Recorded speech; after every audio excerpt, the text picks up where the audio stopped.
Estou hoje convicção de estar a lançar as bases necessárias para que o país continue no caminho do desenvolvimento. Esta foi uma das mensagens deixadas pelo Executivo no último dia da sessão de perguntas na Assembleia da República, onde o Primeiro-Ministro voltou a reiterar a necessidade da manutenção da paz como condição para que o desenvolvimento seja efetivo. Ao fim de 2 dias em que foi posto à prova no Parlamento sobre algumas questões da vida econômica e social do país, o Governo manifestou a convicção de que os passos que estão a ser dados neste início do mandato levam o país ao desenvolvimento. Apesar desta convicção, Carlos Agostinho do Rosário reiterou a necessidade da manutenção da paz para assegurar que este desafio seja efetivo. O nosso país continuará a caminhar imparavelmente rumo ao desenvolvimento econômico e social, tendo sempre o capital humano no centro da nossa ação governativa. E o sucesso da implementação do Programa Quinquenal do Governo, com vista à melhoria das condições da vida do nosso povo, depende da preservação da paz, estabilidade e unidade nacional. Assim, exortamos, uma vez mais, a todos os moçambicanos para continuar com os esforços conducentes à manutenção de uma paz efetiva e duradoura. Sobre as perguntas colocadas pelos deputados, o Governo disse ter sido transparente em todas as respostas. Estou bastante convicto de que as intervenções dos meus colegas membros do Conselho de Ministros, quer nas respostas iniciais, quer mesmo nas suscitadas durante a fase de insistências, foram suficientemente esclarecedoras às preocupações de Vossas Excelências. As 3 bancadas parlamentares divergem na apreciação da prestação do Governo nesta sessão. O que nós queremos considerar é que, em relação a todas as questões, não apenas as da bancada parlamentar da Frelimo, igualmente a todas as questões que foram colocadas pelas bancadas parlamentares da oposição, tanto Sua Excelência o Primeiro-Ministro como os ministros abordaram de forma profunda e aprofundada.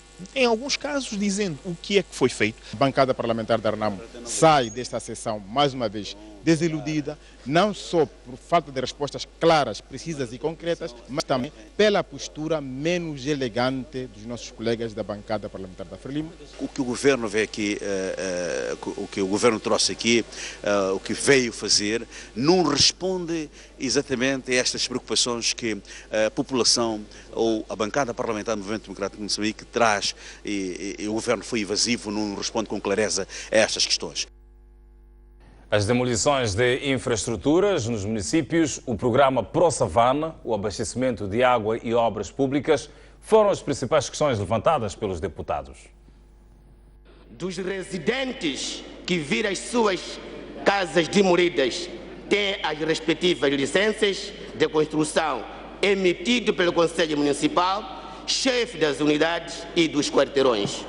Por isso, o Conselho Municipal deve ser responsabilizados pelos danos causados. Gostaríamos de reiterar a exortação já feita por nós aos municípios do nosso país para que, no âmbito da sua ação de fiscalização, monitoria e responsabilização aos munícipes que, por alguma razão, tenham erguido as suas habitações em locais impróprios ou sem a devida e competente autorização, se pautam sempre por uma postura de diálogo e de prévia comunicação com os municípios e evitar demolições de infraestruturas da população, acarretando-lhes elevados prejuízos por lhe permitir erguer construções até quase à sua conclusão, sem a prévia intervenção da ação fiscalizadora em fase inicial da construção das obras. Em relação à questão do Pro Savana, eu fico um bocadinho equivocado quando a Sua Excelência o Ministro, com um sorriso na cara, fala sobre este projeto como se tratasse de um projeto particular ou familiar. É importante perceber que o povo lá fora, que o Sr. Ministro consultou, neste caso, nas suas escutas, disse não a este projeto. Também saímos desta casa satisfeitos, porque definitivamente ficou esclarecido que o Pro Savana não vai expropriar terras. Não vai o fazer porque existe uma lei de terras e nenhum programa de desenvolvimento sobrepõe-se a esta mesma lei de terras. Senhora Ministra, na sua alocação disse, eu cito, há muitos avanços nas terapias sobre HIV-Sida. Assim, decidi avançar com a fábrica de outros medicamentos. Senhora Ministra, os avanços científicos só se registram em relação aos fármacos do HIV-Sida e aos outros não. Primeiro, eu gostaria de clarificar que não se trata de fábrica de antirretrovirais, mas sim de fábrica de medicamentos. A fábrica, neste momento, está produzindo soros de infusão endovenosa de glicose, cloreto de sódio, comprimidos de halopuridor, que servem para os doentes, são psicofármacos, que em algum momento tínhamos muita falta no nosso sistema, mas neste momento a fábrica produz a quantidade suficiente que o sistema necessita. A Renamo propõe a criação de uma comissão parlamentar de inquérito para investigar a dívida e as atividades da empresa moçambicana do atum. A Ematum foi um dos principais assuntos que polarizou insistência da oposição na sessão de perguntas ao governo. Foi pela voz do deputado José Manuel Samgudo que veio a proposta: criar uma comissão parlamentar de inquérito para averiguar a dívida da Ematum.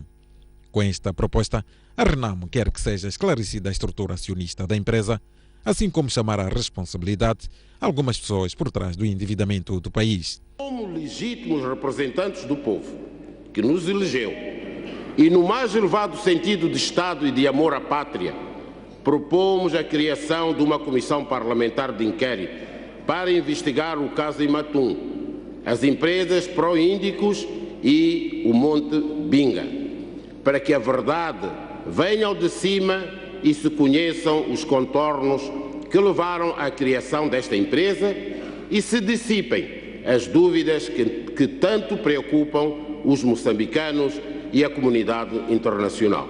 Ouvimos aqui declarações que confirmam que efetivamente os 850 milhões compraram armas. O que nós queremos saber é onde é que estão essas armas. A bancada da Frelimo aplaudiu, o governo aplaudiu. Burlaram a comunidade internacional, inventando um negócio de peixe quando queriam comprar armas. O MDM apoia a iniciativa e defende que a sindicância seja alargada a outras empresas públicas. Semana passada trouxemos aqui uma questão bastante fundamental sobre os negócios em volta da EDM.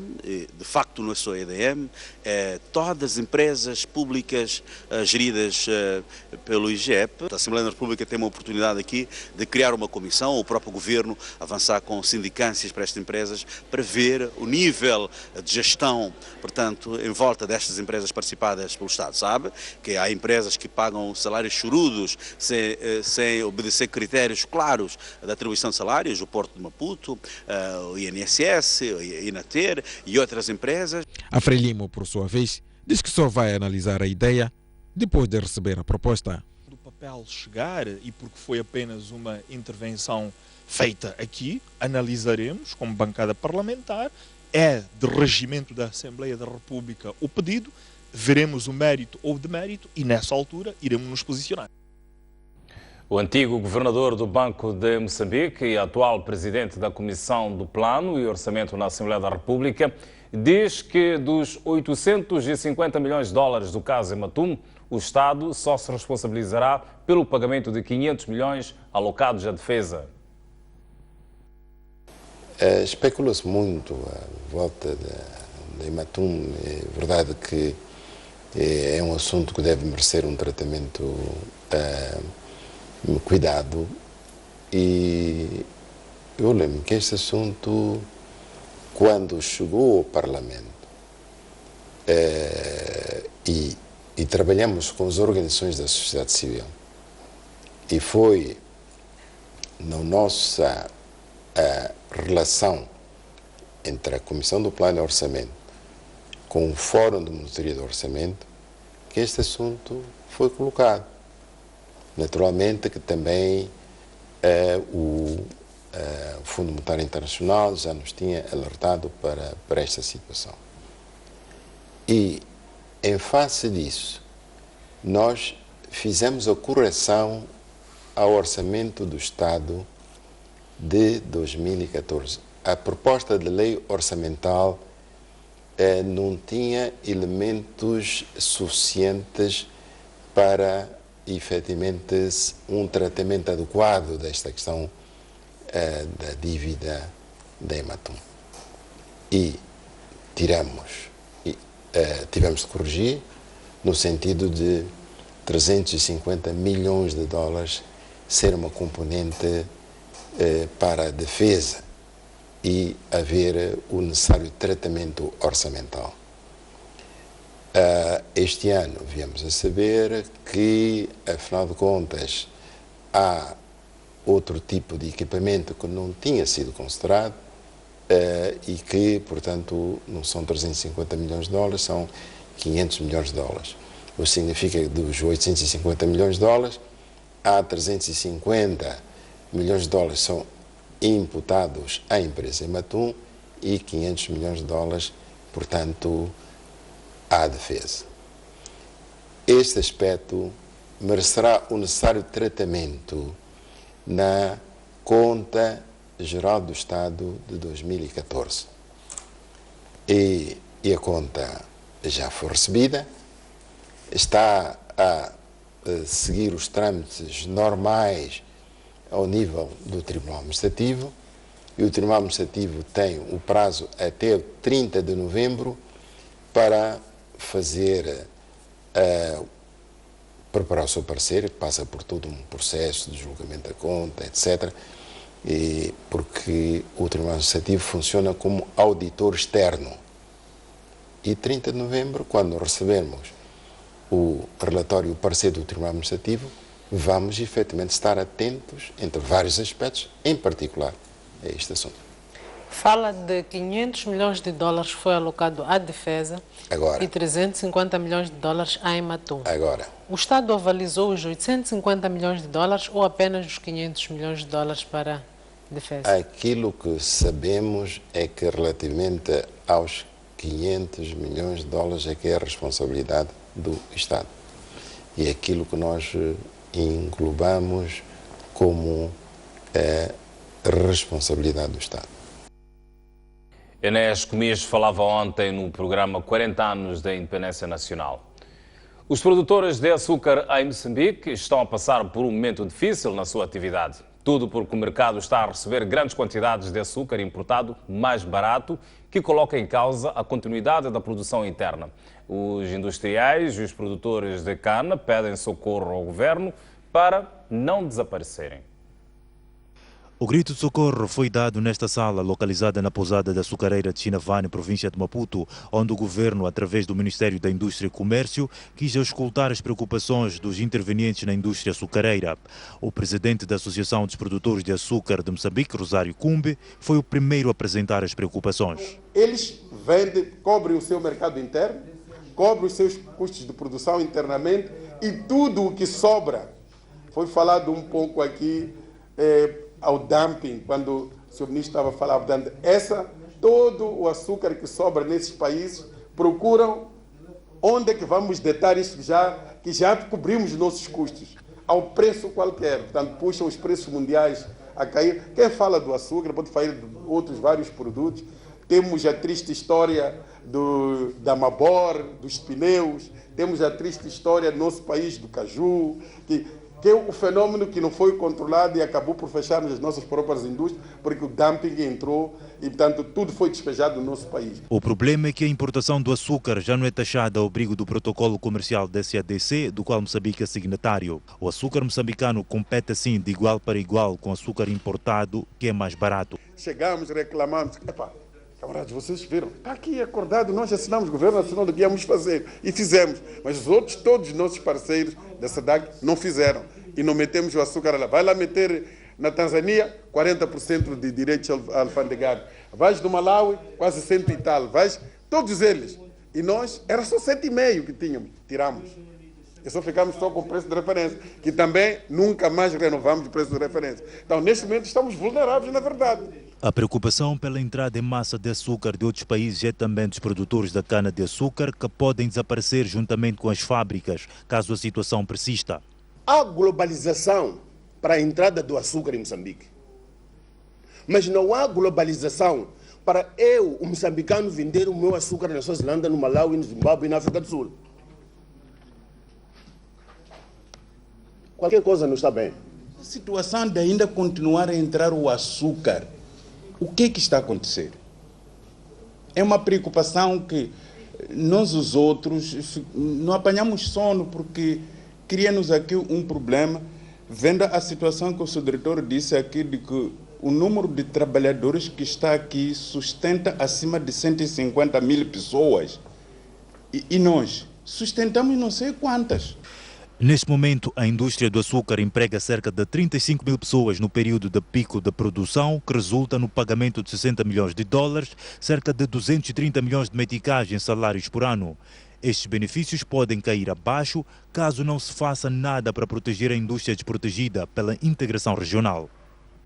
Entretanto, a Autoridade Tributária de Moçambique diz que o problema que afeta a indústria açucareira neste momento deriva da atividade do contrabando e pede a contribuição de todos para combater. Tomás Salomão rebate e diz que é papel da autoridade tributária denunciar os pontos críticos da entrada de produtos contrabandeados. Já percebemos que temos um problema que é um cancro, que é o contrabando. Isto é um cancro. E este não é um problema só da autoridade tributária, é um problema de todos nós. A partir da altura que nós temos a consciência que temos este cancro, então vamos nos juntar e vamos combater juntos. Não existe, digamos, um antídoto mágico em que nós vamos dizer que de hoje para amanhã nós acabamos com o contrabando. De onde é que ele entra, como é que ele entra, para onde é que ele vai. Muitos de nós têm a consciência disso e, em tempo útil, nós não conseguimos obter o retorno para podermos, efetivamente, na qualidade, nas funções que nós, efetivamente, desempenhamos, resolvermos o problema. Há coisas que era preciso olhar com um pouco mais de profundidade e atenção. Quando nós falamos do contrabando, é que vocês são a instituição melhor posicionada para fazer análise de sensibilidade dos riscos que estão lá. Não há melhor instituição. Apesar de vocês serem os cobradores, não é? Serem os polícias, vocês têm lá a vossa área de inteligência que pode ajudar-nos com informação sobre isto, não é? Que permita confirmar e concluir, e vocês sabem, que os principais pontos de contrabando são o Porto de Nacala, fronteira de Machipanda, etc, etc. Portanto, vocês podem nos ajudar a dizer isso para ajudarmos as instituições de direito a tratar deste assunto. O ministro da Indústria e Comércio, Max Tonela, garante que a preocupação dos produtores de açúcar vai se resolver com o reajuste do preço de referência de comercialização do açúcar em Moçambique. Tonela diz que o governo já está a resolver o problema dos açucareiros. E uma das soluções é proceder à revisão dos preços de referência do açúcar. Existe uma legislação já disponível, entretanto os preços estão desatualizados. E o trabalho que está sendo feito é determinar o nível ótimo, com vista a permitir que haja em simultâneo a proteção da indústria, mas evitar um incremento do preço final ao consumidor do açúcar produzido em Moçambique. Fala-se da possibilidade também de se parar com a emissão das licenças de importação, neste caso do açúcar. Há essa possibilidade? Neste momento o açúcar é importado, a importação do açúcar é livre, portanto não há necessidade, a semelhança de outros produtos considerados sensíveis, de haver uma autorização emitida, autorizada pelas instituições do governo, nomeadamente o Ministério da Indústria e do Comércio. Portanto, uma alternativa, um caminho a seguir também será rever a nossa legislação com vista a impor esta necessidade, dado que a indústria do açúcar é muito importante em termos de contribuição para a sustentabilidade da nossa economia, bem como oportunidades de emprego. Portanto, depois do Estado, é o setor que mais moçambicanos emprega. O Governo lançou ao fim da tarde e ao começo da noite desta quinta-feira o programa Clube dos Amigos da Educação. Na ocasião, a governadora da cidade de Maputo, Yolanda Cintura, defendeu uma plataforma, ou melhor, que a plataforma deve associar a expansão do ensino à qualidade.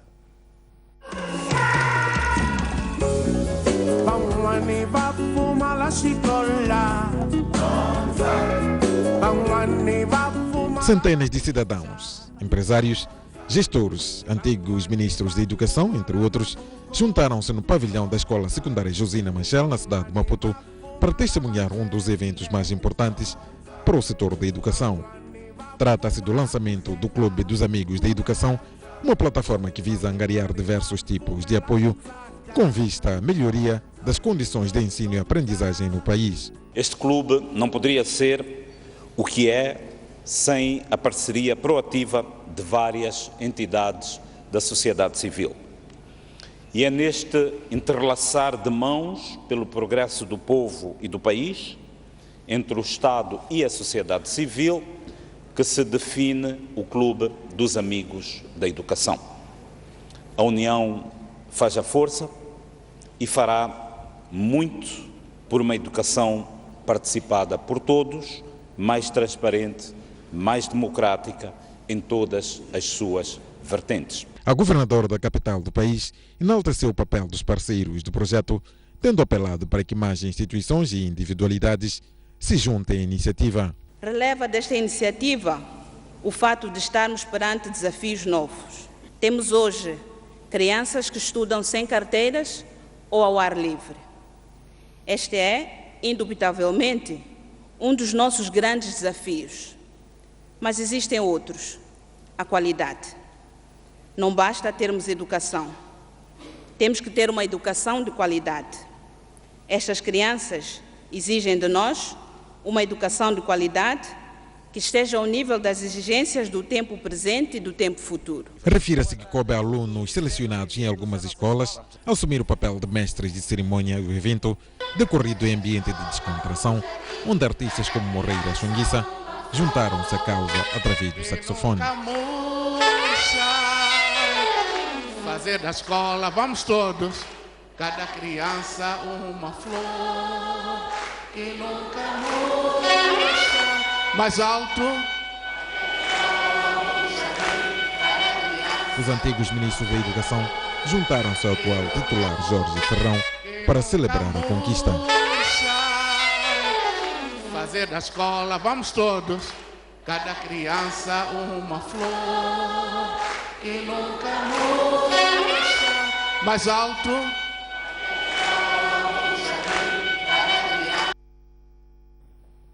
Na ocasião, os antigos ministros da Educação, presentes na cerimónia, louvaram a iniciativa e disseram que a mesma poderá contribuir para reduzir as dificuldades que o setor enfrenta. Felicitar a iniciativa. Segundo, estamos a resgatar aquilo que foi sempre o pensamento do presidente Samora quando dizia que a educação é tarefa de todos nós.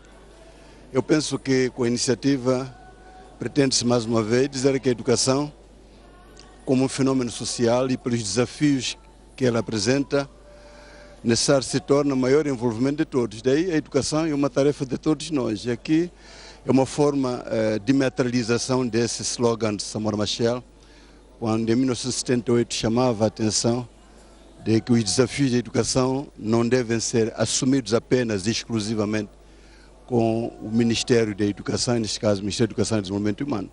Eu penso que sociedade civil, empresas, em última análise, a educação com seu cunho prognóstico, mais tarde vai servir a toda a gente. Então toda iniciativa que possa trazer a sociedade, envolver a sociedade nos diferentes desafios da educação é muito bem-vindo. Eu acho que esta iniciativa é louvável sob todos os aspectos, é uma iniciativa que deve ser apoiada, acarinhada e todos nós que podemos apoiar é bem-vindo. É sempre aquilo que nós projetamos para a educação. Envolvimento da sociedade, envolvimento de todos os setores, envolvimento de toda a gente, porque todos somos poucos para apoiar a educação. Todas as iniciativas que visam melhorar o trabalho que se desenvolve, julgo que é positivo, né? Não tem outra classificação, portanto é uma das ações que são recomendadas até por instituições e organizações internacionais.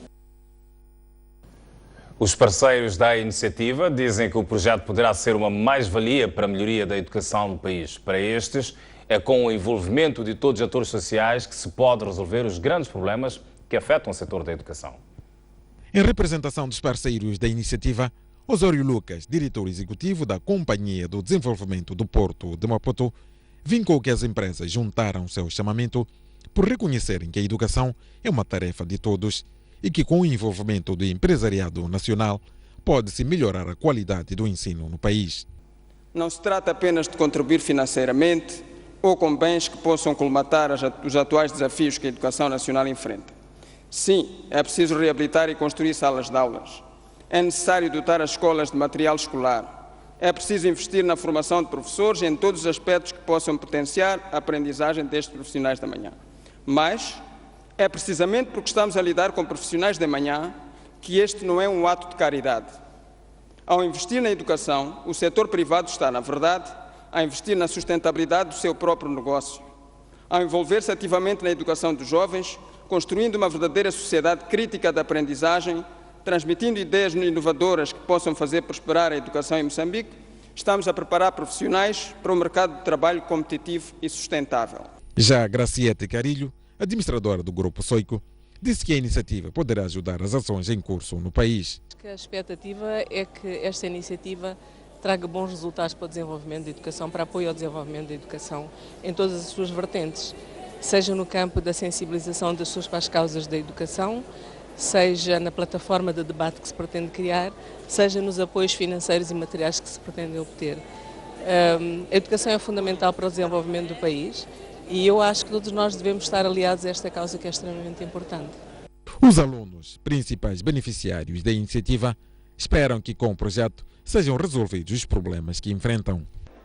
Primeiramente, será o problema das carteiras, porque há várias crianças que necessitam de carteiras, necessitam de livros, e a reabilitação das escolas também, porque aquele ambiente não é mais para crianças, no chão, não sei, embaixo das árvores, e isso fica mal. O desafio que eu enfrento até agora é falta de carteiras, livros, por aí, sim. E julga que esta iniciativa poderá ajudar a resolver? Sim, poderá nos ajudar. Os participantes esperam que a criação do Clube dos Amigos da Educação impacte positivamente na qualidade e melhoria das infraestruturas e também a educação do país. A educação é feita pela sociedade.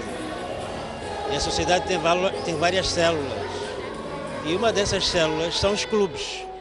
Da mesma forma que existem os clubes desportivos, existem os clubes, enfim, de diversas sociedades.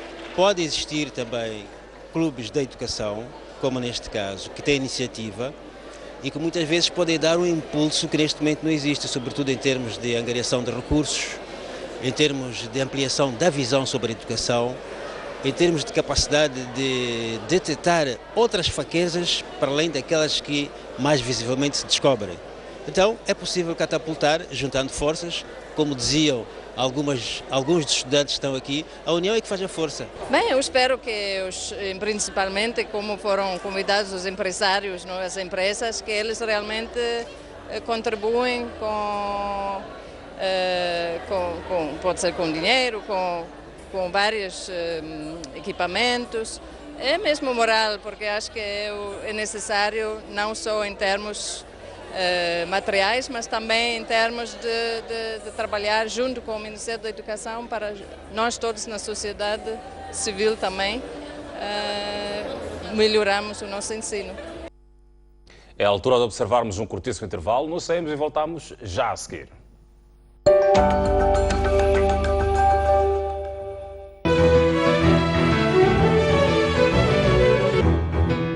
Cá estamos para mais um baú.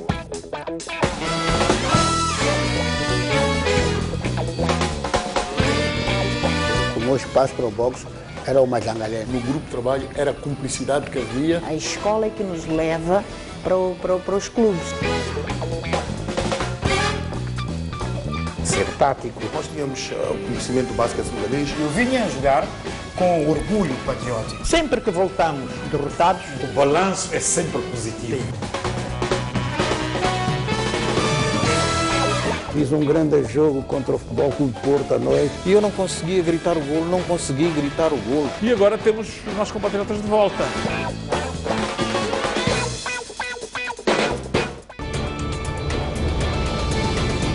Porque o que você pensa conta. Reservamos um espaço de opinião em dose dupla. Conto consigo das 11h30 às 12h30. Eu das 18 às 19h30.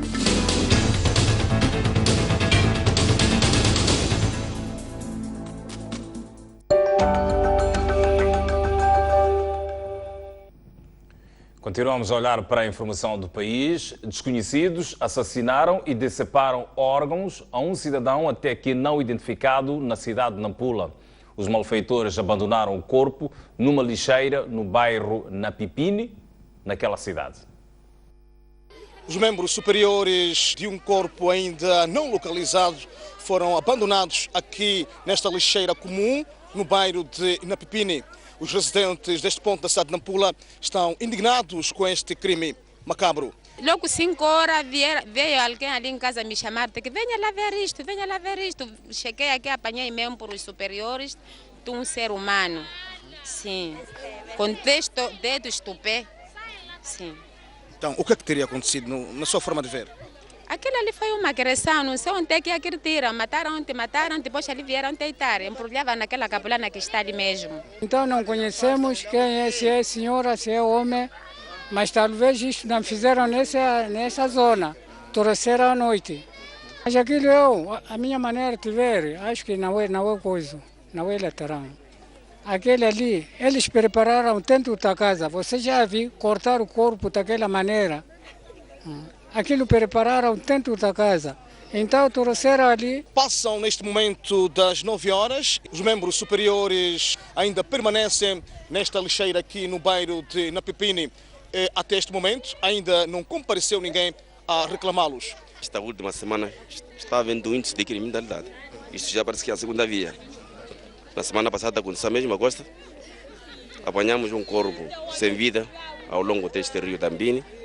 Mas conseguimos fazer diligência, levaram para o hospital e já fizeram o enterro. E assim está já a ocorrer a socorrência e diligência de obter quem fez o crime.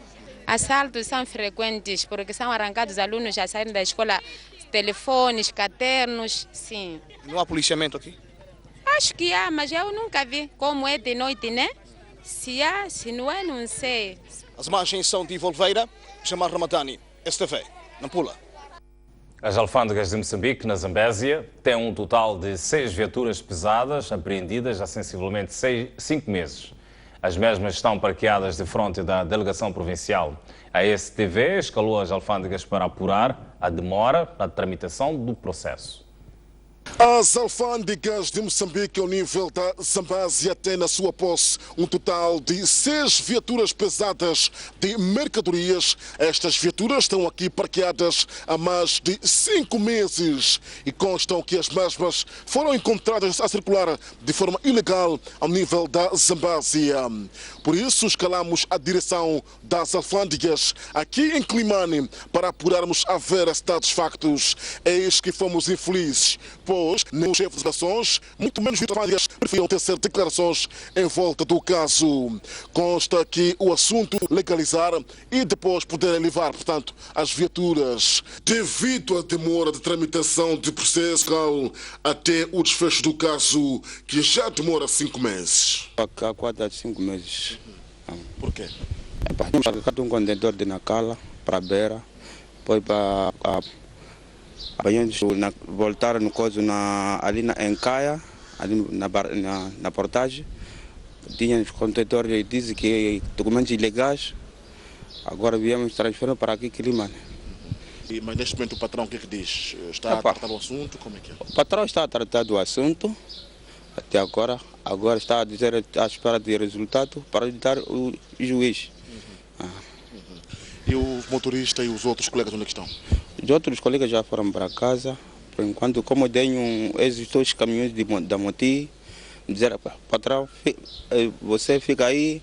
Por enquanto, como ele está a mandar dinheiro, eu estou aqui.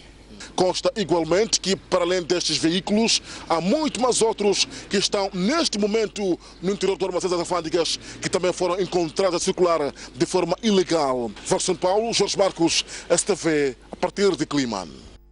Voltamos já à cidade de Nampula, onde automobilistas pedem a construção da segunda faixa de rodagem na Avenida Eduardo Mondlane. A estrada tem uma faixa, facto provocando transtornos aos utentes daquela via. Mais com Jamal Ramadan. Nos últimos dias tornou-se difícil circular na Avenida Eduardo Mondlane, praticamente nas horas de ponta, fazendo-se o sentido cidade, Moala Expansão e Moala Expansão cidade. Este facto deve-se a congestionamentos de viaturas, sobretudo nas horas de ponta, aqui na Avenida Eduardo Mondlane, um facto relacionado com a introdução na construção da segunda faixa desta estrada. É um pouco complicado. 6, 7 horas, muito complicado por causa do engarrafamento.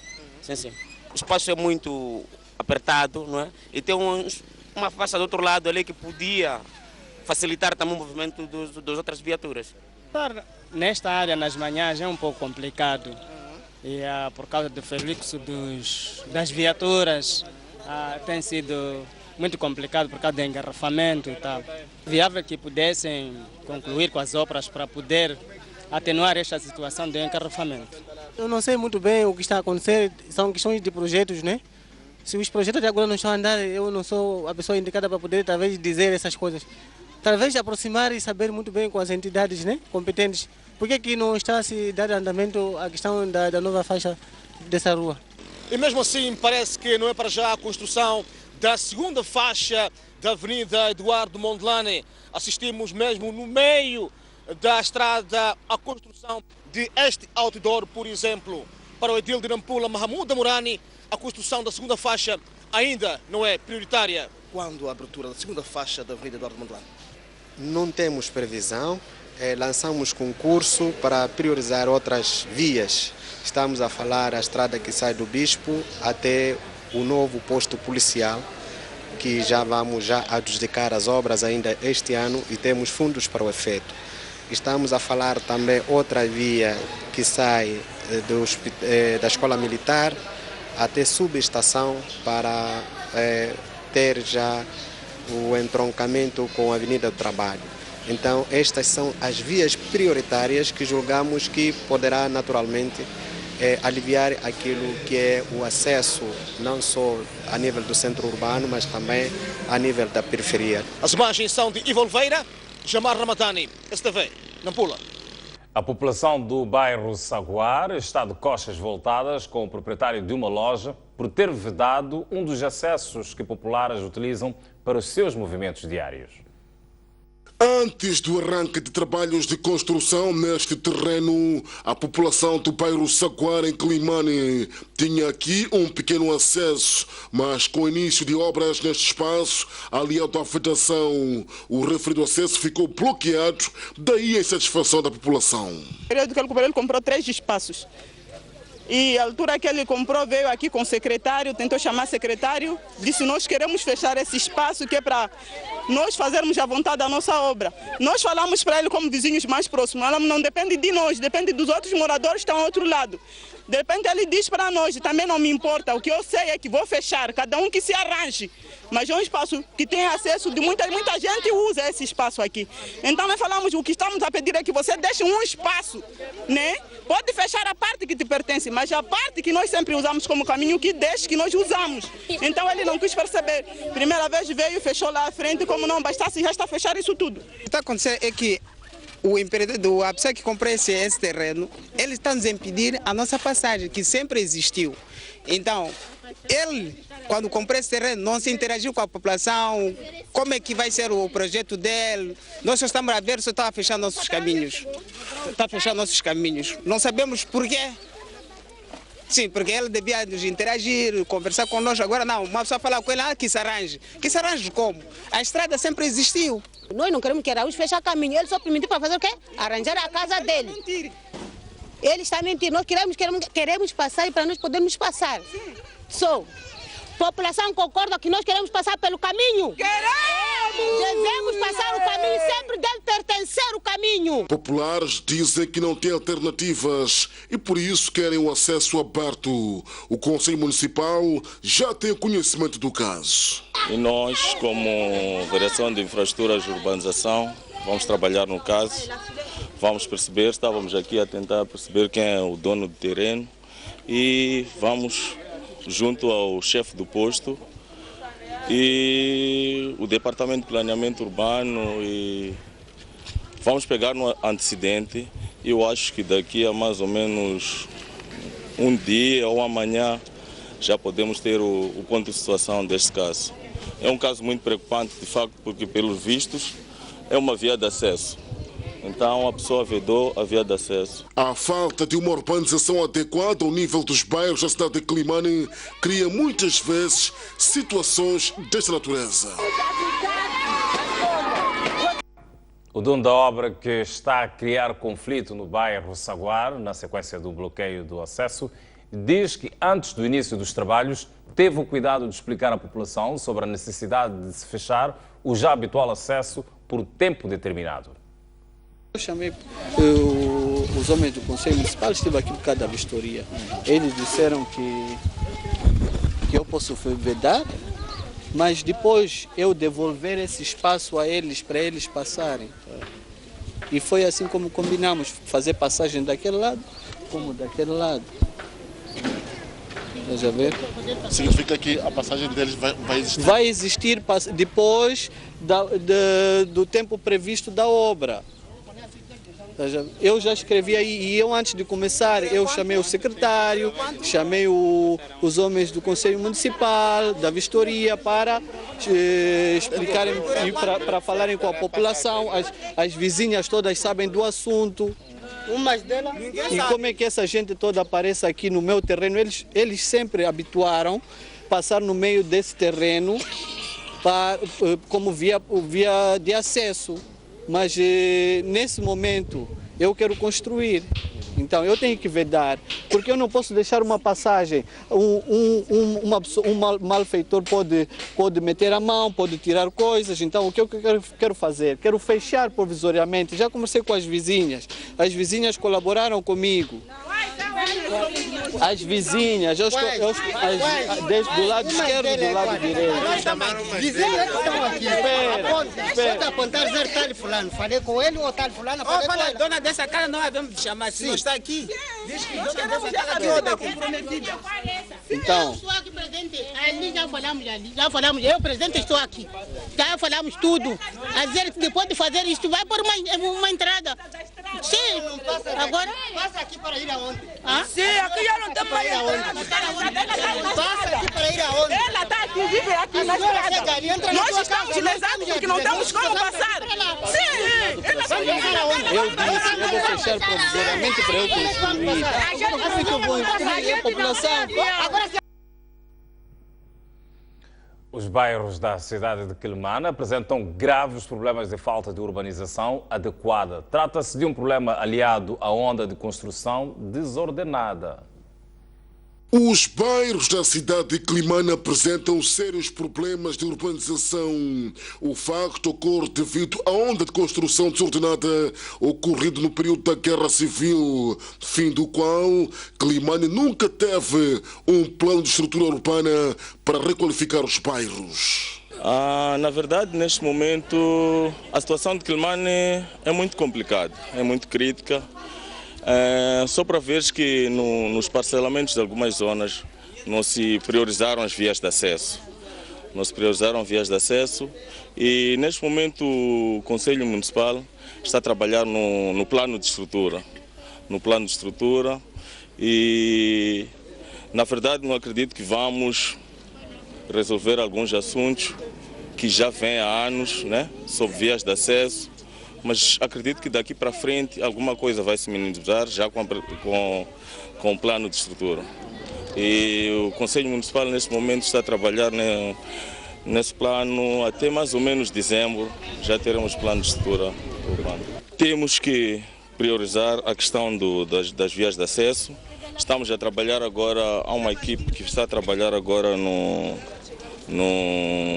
na zona dos aeroportos, sim, aeroportos. Estamos a falar também da zona do Padeiro, já temos lá uma equipe, na zona onde a população esteve a fazer a invasão, temos uma equipe lá. Mas eu acho que prioridade daqui para frente é um parcelamento bem feito, vias de acesso, com as larguras adequadas. O conflito de acesso no bairro Saguara revela a falta de demarcação adequada dos terrenos. O facto coloca muitas vezes o Conselho Municipal sem alternativas para solucionar problemas do género. Mais de 40 pessoas morreram esta quarta-feira no nordeste da Nigéria, depois de várias explosões de lombas que destruíram 2 estações de autocarros. As testemunhas relataram ter ouvido 2 explosões em cada local, contudo, a falta de energia elétrica não permitiu perceber se foram ataques suicidas ou bombas caseiras abandonadas nos locais. De acordo com as informações recolhidas no local, as explosões traziam as marcas do grupo islâmico Boko Haram, que já tinha alvejado estações de autocarros, mercados, mesquitas e igrejas ao longo dos últimos 6 meses. Este é o segundo ataque do mesmo género nas 2 últimas semanas. Na passada quinta-feira, a mesma cidade já tinha sido atingida por uma série de explosões ocorridas no mercado que causaram a morte de 49 pessoas. Até agora, conseguimos recuperar 12 cadáveres no primeiro local, disse um dos socorristas a propósito dos ataques desta quinta-feira. Os corpos estão mutilados e temos várias pessoas feridas. O porta-voz da polícia do estado de Gombe, Faji Atagir, confirmou as explosões, mas não confirmou o número de mortos.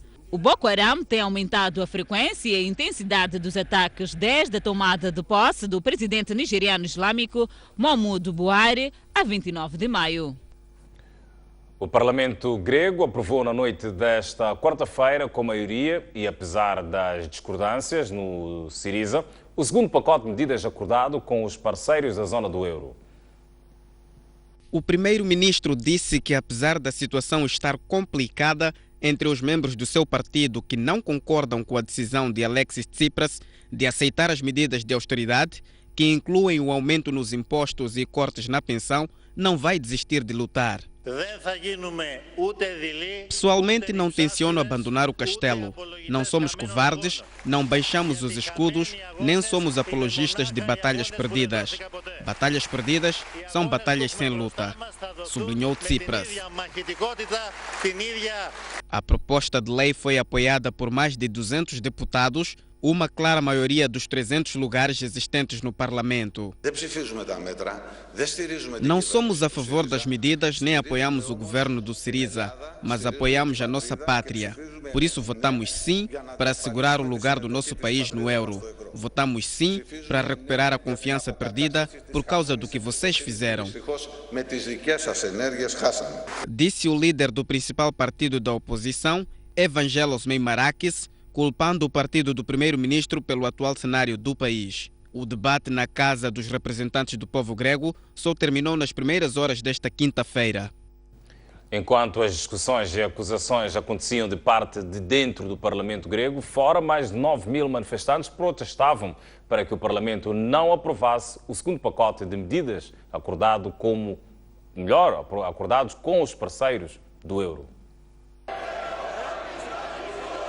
Durante a tarde, centenas de pessoas começaram a chegar à praça em frente ao Parlamento para protestarem contra o euro e o novo resgate. Protestamos contra as medidas votadas hoje no Parlamento. Exigimos que sejam rejeitadas. Lutamos para que o terceiro memorando não passe porque acreditamos que é um desastre. Na realidade, trata-se de chantagem. Mais uma vez, a crise vai ser paga pelos desempregados, pelos trabalhadores e pelos jovens. Queremos que isso acabe, disse uma jovem manifestante. Ao início da noite, os manifestantes não paravam de chegar com a esperança de conseguir convencer ao Parlamento a voltar atrás, o que acabou gerando confrontos entre a polícia e manifestantes que protestavam contra as medidas de austeridade. Já no Parlamento, ignorando os protestos de 9.000 manifestantes, o ministro das Finanças, Euclides Tsakalotos, apelava por uma votação a favor das medidas de austeridade. Mas, apesar da derrota, os milhares de manifestantes que protestaram esta quarta-feira, junto de uma das principais praças da Grécia, decidiram que vão continuar com os protestos ao longo das próximas semanas.